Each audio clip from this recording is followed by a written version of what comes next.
So here we are going to start question answers of chapter number 12, Science and Society. Question number 1, what is the difference between objective thinking and prejudiced thinking? क्या difference है objective thinking और prejudice thinking में? Answer, objective thinking means aim oriented thinking. Reasoning scientifically is objective way of thinking. Objective thinking में आपके पास reasoning आ जाती है, मतलब क्यों, कैसे और क्या, रीजनिंग आ जाती है. और the prejudice thinking does not allow reasoning but it follows the personal belief. जो प्रीजडिस थिंकिंग है उसमें आपके पास किसी तरह की कोई रीजनिंग नहीं होती, बल्कि जो पर्सनल बिलीफ होता है इंसान का, अपनी ये जजमेंट होती है कि अगर किसी बात पे हमने सुनी सुनाई बातों पे यकीन करना, तो ये हमारे पास आ जाता है प्रीजडिस थिंकिंग में. Question number 2, explain what is mean by universality of science and mathematics. यहाँ पर हमें बताना है कि universality of science and mathematics का क्या मतलब है. Answer, if you give educate professional training in the same field, two scientists observing the same physical phenomena are likely to reach same conclusion about them, no matter what their race, religion or political creed is. In the same, their instrument will give same reading. This fact is called universality of science and mathematics. मतलब कि अगर हम बात करें दोनों चीज़ों की training की, तो यहाँ पर किसी की कास्ट या किसी के रिलीजन, मज़हब वगैरह से कोई फ़र्क नहीं पड़ता. बस डिपेंड करता है किस चीज़ पे कि आपकी जो रीडिंग्स हैं वो सेम हैं, आपके जो एक्सपेरिमेंट्स हैं वो सेम हैं, आपकी मेजरमेंट सेम है. तो जो साइंटिफिक अप्रोच की बात है कि वो डिपेंड नहीं करती आपकी रिलीजन पे, कास्ट पे, किसी चीज़ पे जो है वो डिपेंड नहीं करती scientific approach. Question number 3, with what meaning is values use in the above passage.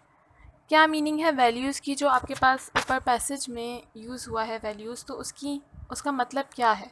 Answer, in the above passage the word values has been use in the sense of moral principles.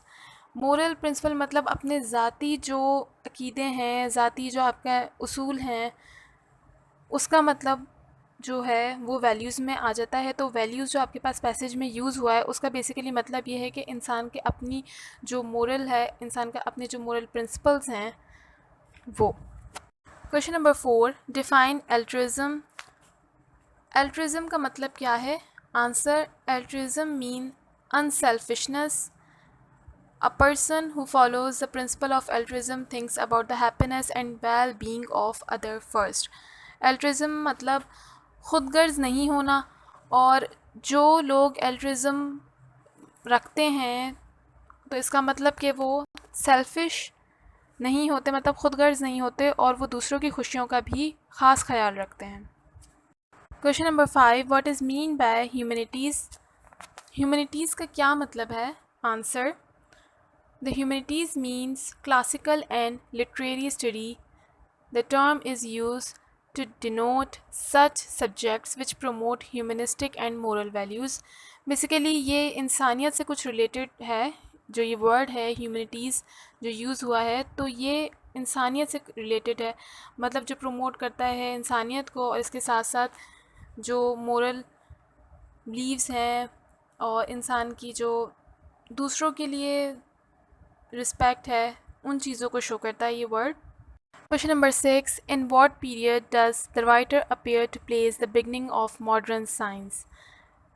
कौन सी period में writer ने start किया modern science के बारे में लिखना या बताना.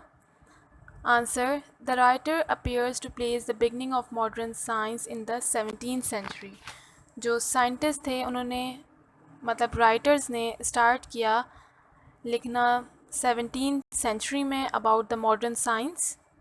Question number 7, in one sentence state what 3 features in the writer's opinion are the most important characteristics of modern science. आप एक सेंटेंस में बताएं कि राइटर के ओपिनियन में क्या 3 इम्पॉर्टेंट करेक्टरिस्टिक्स हैं मॉडर्न साइंसेस की. Answer. In writer's opinion, the most important characteristics of modern science are objective reasoning, the invention of scientific instrument and effective use of mathematics. जो तीन चीज़ें हैं characteristics हैं modern science की, वो reasoning पे डिपेंड करती हैं और साइंटिफिक इंस्ट्रूमेंट्स की इन्वेंशन, मतलब जो जो इंस्ट्रूमेंट्स यूज़ होते हैं एक्सपेरिमेंट्स में उनकी invention, and effective use of mathematics, और इसके साथ साथ बिल्कुल परफेक्टली और इफ़ेक्टिवली यूज़ मैथमेटिक्स का. Question number 8. The writer mentions 4 contribution made by science to the welfare of society. What are they? Writer ने 4 कंट्रीब्यूशन मेंशन की हैं साइंस की वेलफेयर ऑफ सोसाइटी से रिलेटेड, तो वो क्या हैं? The 4 contribution made by science to the welfare of society are as under. जो 4 कंट्रीब्यूशन हैं साइंस की वेलफेयर ऑफ सोसाइटी के लिए वो ये हैं. Number 1, it has added enormously to the interest and comfort of modern living. Science की बदौलत जो इंसान है वो बहुत ज़्यादा आरामदायक ज़िंदगी गुजार रहा है और उसके पास बहुत सारी आसाइशें हैं. Number 2, it has been trying hard to diminish the social evils of poverty and disease. इसके साथ साथ साइंस की और साइंसदानों की ये कोशिश है कि जो सोशल एवल्स हैं सबसे बड़े, एक पोवर्टी और दूसरे डिजीज़, उनको भी सॉर्ट आउट किया जाए. Number 3, it has invented various instruments for observation and measurements. इसके साथ साथ इन्वेंशन हुई है ऑब्ज़र्वेशन के लिए और मेजरमेंट के लिए इंस्ट्रूमेंट्स की. Number 4, it has given people a scientific outlook. और इसके साथ साथ लोगों को नया सोचने का और साइंटिफिक माइंड जो है वो दिया, जो मॉडर्न साइंसेस है उसने. Question number 9. What is unusual about the construction of the last sentence in the last but one paragraph. जो लास्ट आपके पास पैराग्राफ गिवन है तो उसमें क्या चीज़ है जो अनयूजुअल है? Answer. It does not carry the verb. यहाँ पर कोई वर्ब नहीं हो रहे, मतलब verb means showing action. The construction has been use to clinch the argument. और यहाँ पर कुछ आर्ग्यूमेंट्स नज़र आते हैं लास्ट पैराग्राफ में. Now the last question of this chapter, question number 10. The writer concludes by affirming that education should contain 3 elements. What are they? Writer ने ये बात कही है, इस बात पे ज़ोर दिया है कि एजुकेशन जो है उसके 3 इम्पॉर्टेंट एलिमेंट्स हैं, तो वो क्या हैं? Answer. 3 elements of good education according to writer are education of modern science, knowledge of human beliefs and training in religion and history. सबसे पहली चीज़ है कि किसी भी इंसान को मॉडर्न साइंस के बारे में पता होना चाहिए, एजुकेशन होनी चाहिए, और इसके साथ साथ ह्यूमन बिलीव्स मतलब लोगों के जो अकीदे हैं उसके बारे में नॉलेज होनी चाहिए, and training in religion and history. और इसके साथ साथ मजहबी और तारीख़ी हिस्ट्री के बारे में भी लोगों में अवेयरनेस होनी चाहिए, नॉलेज होनी चाहिए. मतलब ये 3 जो एलिमेंट्स हैं वो इम्पॉर्टेंट हैं, मतलब एजुकेशन इन 3 एलिमेंट्स के बाद ही कंप्लीट होती है. Here we are going to start exercises of chapter number 12. So first exercise number 66. Write 2 separate paragraph on the subject a street in a town. यहाँ पर आपके पास 2 separate paragraph लिखने हैं और basically जो topic है वो है a street in a town. अब सबसे पहले हमें ये concept clear होना चाहिए कि paragraph होता क्या है और उसको लिखते कैसे हैं. पैराग्राफ के बारे में तो सभी जानते हैं कि जब कलेक्शन होती है सेंटेंस की तो वो पैराग्राफ कहलाता है, लेकिन उसे लिखते कैसे हैं, एक स्टैंडर्ड पैराग्राफ किस तरीके से लिखा जाता है. अब an essay is a composed of paragraph. ऐसे जो होता है मजमून अगर हम लिखते हैं तो वो बहुत सारे पैराग्राफ से मिलकर बनता है. And a paragraph is composed of sentences. और पैराग्राफ जो है वो सेंटेंस से बनता है, मतलब जुमले जब आपस में बहुत सारे मिलते हैं तो आपके पास एक पैराग्राफ बनता है. If you can write a good sentence and then a series of sentences according to a plan, you will be able to write a paragraph. और पैराग्राफ अगर एक स्टैंडर्ड पैराग्राफ लिखना है तो उसका सबसे बेहतरीन तरीका ये होता है कि हम एक सेंटेंस लिखें, मतलब बहुत ज़्यादा अच्छा स्टार्ट में अगर हम करें तो एक सेंटेंस लिखें, उसके बाद आप सीरीज़ बनाते जाओ जुमलों की, मतलब सेंटेंस को सीरीज़ में लिखते जाओ एक तरतीब से, तो एक अच्छा पैराग्राफ लिखने के काबिल हो सकते हैं हम लोग। If you can write a good paragraph and then a series of paragraph according to a plan, then you will be able to write an essay. और अगर इसी तरीके से, जिस तरीके से जब आप बहुत सारे जुमले मतलब सेंटेंसेस सीरीज़ में लिखते जाओगे तो फिर आपको एक पैराग्राफ मिलता है, लेकिन जब आप पैराग्राफ को सीरीज़ में लिखोगे तो आपके पास ऐसे बनता है। ये फ़र्क होता है एक ऐसे में, मजमून में, और एक पैराग्राफ में। तो अब यहाँ पर इस एक्सरसाइज में हमारे पास एक जो टॉपिक है वो दिया हुआ है, a street in a town, और उसके बाद यहाँ पर हमारे पास की सेंटेंस भी गिवन है जिससे हमें पैराग्राफ को स्टार्ट करना है या जिससे रिलेटेड हमें बात करनी है। तो पैराग्राफ नंबर 1, की सेंटेंस। यहाँ पर हमारे पास एक की सेंटेंस गिवन है, मतलब उसको हम यूज़ करेंगे पैराग्राफ में। The main street in my town is very busy one. तो इसको हम पैराग्राफ में यूज़ करके लिखेंगे, the main street of my town is very busy one because streets of large cities like Lahore present too confusing and crowded a sight for easy contemplation. Moreover, who does not know the busy shops, each one with its window dressing, the interminable lines of signboards, the busy, richly clad customers, the long lines of tongas and cars, moving and parked. अब यहाँ पर मैंने इस line को use करते हुए एक paragraph बनाया और उसमें जो तरतीब दी है बिल्कुल इस तरतीब के साथ अगर हम सेंटेंस को ज्वाइन करें तो वो पैराग्राफ बन जाता है। जैसे यहाँ पर की सेंटेंस को भी हमने यूज़ किया और इसके बाद आगे हमने बहुत सारी सीरीज़ लिख दी सेंटेंसेस की, तो वो हमारे पास एक पैराग्राफ बन गया। नंबर 2, की सेंटेंस आपके पास जो गिवन है वो है the street where I live is very quiet. ये आपके पास की सेंटेंस है। अब यहाँ पर हम पहले ये सेंटेंस लिखेंगे, उसके बाद हम एक सीरीज़ बनाएंगे सेंटेंस की और उसको ज्वाइन करेंगे और एक पैराग्राफ बन जाएगा।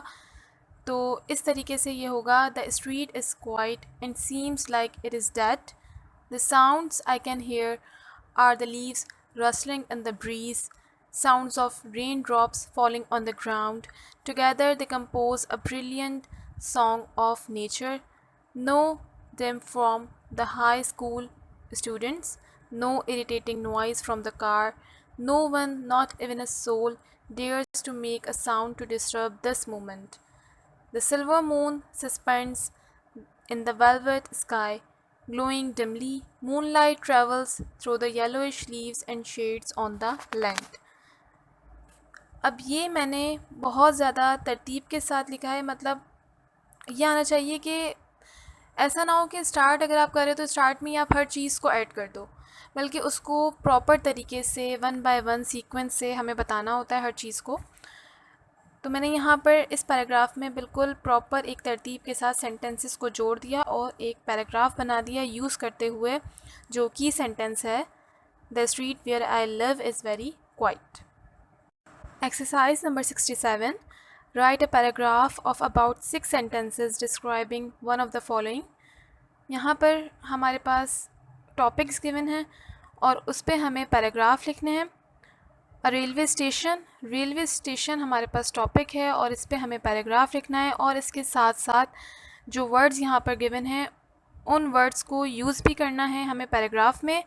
वर्ड्स टू यूज़, जो वर्ड्स यूज़ होने हैं वो हैं platform, railway line, booking office, waiting room, locomotive coach, porter, passenger, luggage, arrival and departure indicator. तकरीबन ये सारे वर्ड्स आपके पास पैराग्राफ में यूज़ होने चाहिए। तो यहाँ पर मैंने एक पैराग्राफ मेंशन किया हुआ है, it is a place for trains to stop and start, it has a platform for the passengers to get down and get into the train, passengers are found standing in a long line to buy tickets, there are station masters office, booking office, ticket counter and waiting room for the passengers in a railway station. The whistling sound of the departing train creates a sense of vacuum in the minds of passengers. A porter is someone who carries the luggage for tourists and help the tourist in carrying the luggage. अब यहाँ पर जो paragraph mention है उसमें मैंने तकरीबन सारे words जो गिवन थे उनका यूजेज किया है और उसके बाद ये पैराग्राफ बना है अबाउट 6 लाइंस का। Exercise number 68, the following are key sentences, write a paragraph beginning with one of these sentences. यहाँ पर कुछ आपके पास की सेंटेंसेस गिवन है, जैसे कि लास्ट एक्सरसाइज में जो की सेंटेंस गिवन थे उनको यूज़ करते हुए पैराग्राफ बनाया था। इस तरीके से यहाँ पर भी की सेंटेंसेस गिवन हैं और इनको देखकर हमें पैराग्राफ बनाना है। Number 1, I prefer to live in a big city. Number 2, the best holiday I ever had was in the country. Number 3, the seaside is wonderful in summer. Number 4, I read a very interesting book on the other day. Number 5, learning a foreign language is never easy. Number 6, a friend invited me to the cinema last week. Number 7, one of my pleasure is listening to the radio. अब यहाँ पर ये 7 की sentences हैं और इनको देखते हुए पैराग्राफ बनाना है। नंबर 1 पैराग्राफ जो मैं यहाँ पर यूज़ कर रही हूँ वो फर्स्ट वाला की सेंटेंस है, I prefer to live in a big city. I prefer to live in a big city. First of all, big cities are usually more economically developed. In the big cities, the people can find jobs easier than in small towns. For example, I was looking for a job for almost a year in a small town, but I did not get any. However, when I moved to a big city, I get a job faster. It is so good to live in a big city because we can find all things that we want easier than small towns. Due to the fact the better economic development, like for instance, we have many banks, markets, shopping and all kind of trade which we desire. यहाँ पर मैंने बहुत सारे sentences को join करके एक paragraph बनाया है। पैराग्राफ बनाने की तरतीब कुछ इसी तरह है कि आप स्टार्ट में एक की सेंटेंस लो, उसके बाद थोड़ा बहुत उसके बारे में डिस्कस करो, फिर आप अपनी बात को और वैलिड करने के लिए एग्जांपल्स ऐड कर दो तो पैराग्राफ और ज़्यादा स्ट्रॉन्ग हो जाता है। नंबर 2 की सेंटेंस जो मैं यूज़ कर रही हूँ वो है, learning a foreign language is never easy. In fact, learning a foreign language is not an easy task. This process demands from learners a lot of concentration, persistence, and intensive studies if required. The widespread use of the internet and globalization made world leaders realize that more people should learn other languages for several reasons, including international trade, effective and faster communication, additional business and job opportunities and narrowing the language gap. यहाँ पर भी मैंने जहाँ need हुई वहाँ पर examples भी add की हैं ताकि मेरा पैराग्राफ बहुत स्ट्रॉन्ग लगे। Exercise number 69, relate in one paragraph one of the following. अब यहाँ पर हमें रिलेशन बनाना है अगर पॉसिबल हो, जो हमारे पास की सेंटेंसेस गिवन हैं तो इन पैराग्राफ में आप रिलेशन बना सकते हो तो आप बनाओ पैराग्राफ में। Number 1, any funny story you know, any interesting journey you have made, any occasion when you were in danger. यहाँ पर एग्ज़ाम्पल के तौर पर मैंने एक पैराग्राफ लिया है, लेकिन वैसे जो भी आप लोगों की स्टोरीज़ हैं, कोई भी फ़नी स्टोरी है, इंटरेस्टिंग जर्नी है या फिर कोई ओकेजन है when you are in danger, तो कोई भी पैराग्राफ यूज़ कर सकते हो। यहाँ पर एक एग्जांपल के तौर पे मैंने एक पैराग्राफ मेंशन किया है आगे। What a wonderful experience it was. The first time I was able to climb about 300 feet high hill at Rijuk Waterfall, Ruma in the Bandarban district of Bangladesh. Yeah, last year during rainy season I got the chance to visit one of the most natural and beautiful Rijuk waterfall. I got scared of heights. It was risky to climb because of rainfall, but I did not take a single moment to think when I got an offer to climb.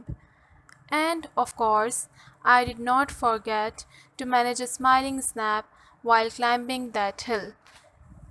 अब यहाँ पर जो ये paragraph मैंने mention किया है, इसमें आपके पास थोड़ा बहुत फ़नी स्टोरी टाइप भी आ रहा है, मतलब थोड़ा बहुत, इतना ज़्यादा नहीं, और एक इंटरेस्टिंग जर्नी भी शो हो रही है, क्लाइंबिंग टू द हिल। और नंबर थर्ड, एक ओकेजन भी जो जिसमें डेंजर हो, मतलब एक ख़तरनाक सा एक्सप्रेशन भी आ रहा है। मतलब तीनों एक्सप्रेशंस आपके पास रिलेशन में हैं यहाँ पर इस पैराग्राफ में। ये जस्ट एक एग्जांपल के लिए पैराग्राफ था। Exercise number 70, write a letter of 2 paragraphs on one of the following. इस एक्सरसाइज में हमें लेटर लिखना है तकरीबन 2 पैराग्राफ्स का। सबसे पहला टॉपिक आपके पास है to an aunt thanking her for an Eid और अ बर्थडे प्रेजेंट। सबसे पहले या तो ईद या फिर बर्थडे प्रेजेंट के लिए थैंक्स करना है अपनी आंटी को लेटर के through. Number second, to the manager of your firm, informing him that you are going to resign and take on another job at a higher salary. और दूसरा, जहाँ पर आप जॉब करते हो वहाँ पर आप मैनेजर को लेटर लिखो कि आप रिज़ाइन कर रहे हो और आप दूसरी जॉब ज्वाइन कर रहे हो जहाँ पर सैलरी ज़्यादा है। Number third, to a friend, और तीसरा किसी दोस्त को, telling him or her what you have been doing recently, और उस लेटर में मेंशन करो कि आप क्या कर रहे हो रिसेंटली, क्या मसरूफियात हैं। Number four, to the editor of a newspaper complaining about the reckless driving in the town where you live. और चौथा लेटर जो टॉपिक है वो है एडिटर, न्यूज़पेपर के एडिटर को, जिसमें आप कंप्लेन करो रेकलेस ड्राइविंग की टाउन में जहाँ पर आप रहते हो। नंबर 5, टू योर पेरेंट्स, और नंबर 5 अपने पेरेंट्स को, वालदैन को, telling them what you are doing on holiday and how you are enjoying yourself, जिस लेटर में आप ये बताओ कि आप कैसे इंजॉय कर रहे हो अपनी छुट्टियों को, मतलब ख़ुद से अकेले कैसे इंजॉय कर रहे हो। तो ये 5 आपके पास टॉपिक्स गिवन हैं लेटर के। तो इनमें से नंबर फर्स्ट जस्ट एक पैटर्न बताने के लिए और किस तरीके से आपने 2 पैराग्राफ में लेटर को कंप्लीट करना है। यहाँ पर आगे मैंने एक लेटर मेंशन किया हुआ है और टॉपिक उसका है to an aunt thanking her for an Eid और a birthday present. 302 defence colony, Babar road, 29 October. Dear Aunt Sunaina, I really want to thank you for the lovely present you have sent across for my birthday. I really wanted skates and I got it from you. That's so nice of you that you remembered that I am really interested in sports and I was telling mom to buy and join the classes regularly. I will make sure that if some inter-school or inter-house competition takes place, I will participate in it. I shall keep it with great care. Yours affectionately, SM. यहाँ पर ये letter है जिसमें thanks किया जा रहा है aunty को स्केट्स के लिए, जो बर्थडे प्रेजेंट के तौर पे स्केट्स मिले हैं उनके लिए थैंक्स किया जा रहा है। और ये इंटरेस्ट बताया जा रहा है कि मैं अब किसी भी जो कंपटीशन होगा उसमें पार्टिसिपेट भी करने की कोशिश करूँगा और मैं रेगुलर क्लासेस भी लूँगा। तो ये आपके पास पैटर्न गिवन है। इस पैटर्न से रिमेनिंग जो टॉपिक्स हैं उसके भी सेम लेटर्स बन सकते हैं। So last exercise of this chapter, exercise number 71, imagine that you keep a diary. अब इमेजिन करें कि आप डायरी रखते हैं। इन दिस डायरी राइट 1 और more paragraph describing one of the following. और उस डायरी में आप लिख रहे हैं 1 या 2 पैराग्राफ जिसमें आप, यहाँ पर आपके पास टॉपिक मेंशन है, उन टॉपिक्स में से कोई भी अपनी पसंद का टॉपिक लेकर आप उसमें 2 या 1 पैराग्राफ लिखें। Number 1 topic, an interesting character you have met recently. Number 2, a person whom you dislike. Number 3, a long weekend spent away from home. Number 4, your plans or hopes for the future. Number 5, your chief interest in life apart from your work. Number 6, a quarrel with a friend. Number 7, an accident you have witnessed. Number 8, a good meal in a restaurant. Number 9, the wedding of a relative. Number 10, an excursion by motor coach. Number 11, a visit to a historical monument. Number 12, an interesting dream. Number 13, a short stay in hospital. Number 14, your feelings just before sitting for an examination. Number 15, your feelings just after hearing the result of an examination. तो इसमें से कोई भी अपनी पसंद का topic लेकर आप इमेजिन करें आपके पास डायरी है और उसमें आपने एक या दो पैराग्राफ वहाँ पर मेंशन करने हैं और बताना है। मैंने जो एग्ज़ाम्पल के तौर पर यहाँ पर टॉपिक मेंशन किया है वो है अ विज़िट टू हिस्टोरिकल मोन्यूमेंट, मतलब एक तारीख़ी जगह पर विज़िट करना। I make a program with my friends visit to a historical place. All friends agree with me. On the decide day I go Badshahi Mosque with my friends. It is very large mosque.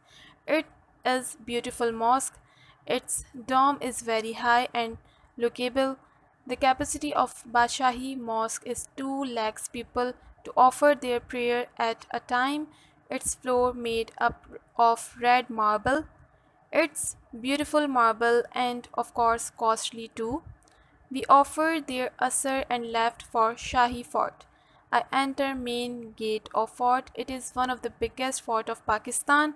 Many people walking there and enjoy with family and friends. Artwork is very beautiful on fort wall. It takes some pictures with groups and separate. I enjoy this visit. All friends are very happy as well as I am very happy. I always remember this tour. यहाँ पर historical monument की बात की जा रही है, बादशाही mask जो visit था उसके बारे में, और यहाँ पर 2 पैराग्राफ्स में बात को जो है समराइज़ कर लिया और पूरी बात को एक्सप्लेन भी कर दिया और समराइज़ भी कर दिया। बिल्कुल इस तरीके से 1 या 2 पैराग्राफ में जो टॉपिक आपकी पसंद का हो, इंटरेस्टिंग हो, उस पे आप लिख सकते हैं। So this is all about exercises of chapter number 12, Science and Society. Thank you so much.